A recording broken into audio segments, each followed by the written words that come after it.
كتبت عليها قصيدتين، قصيدة المشي وراها من الكوفي لحد ما طبت المدرسة، قصيدة بس طبت المدرسة رجل بالمدرسة ورجل برا التفتت وابتسمت. دخيلك يا علي بن ابي طالب. قلت هاي الابتسامة يراد لها لوحدها قصيدة. نعم اكيد.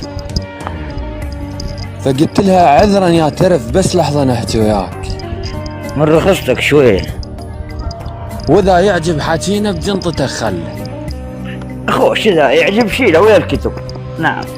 عله بكل شخص ما شافك يقولون واللي شافك تحط ب 100,000 عله. 3000 عله ايه. هسه اللي شايفك باوع عله بكل شخص ما شافك يقولون بيع عله هذا اللي ما شافك بيع عله. واللي شافك تحط ب 100,000 عله.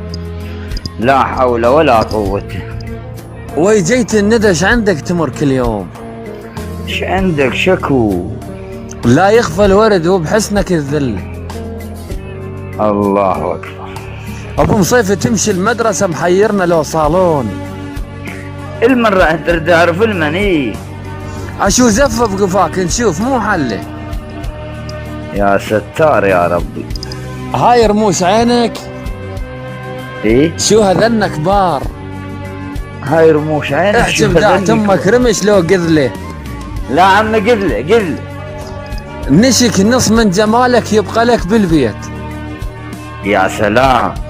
ابو مصيفة تخاف من الشمس ما تمشي لي كله. الله. انت اصلا حلو ومعروف ومو بس هاي. خوش. حتى المو حلو من الذوقه هم يحلى. هم يحلى يا راجي حميد. الله اكبر حياك الله. الاعمل ما يشوفك قل له فكر بيك. يظل 6 على 6 يشوف لو قلت له. يفتش لعمه. بس تصيح هايهم ركض من الفعل. ركض محزمين. حسنك لو جمر هم راح نوصل له. فلك طرك انت ما تخاف من النار. ابو مصيفة خصرك ما يتشنى ابو يجرف للشوق من قد ما هلال من الله نندله. من قد ما هلال من الله نندله حتى الله احترم. مثل سرب النوارس من نطيح عليك هيك بلعفة العشاق ننزله. يا ويلي. بس اخر طلب منك ايش راح يصير؟ من رخصتك عم طليب وحيدي. وبعد بينا تريد براحتك مله. كيفك؟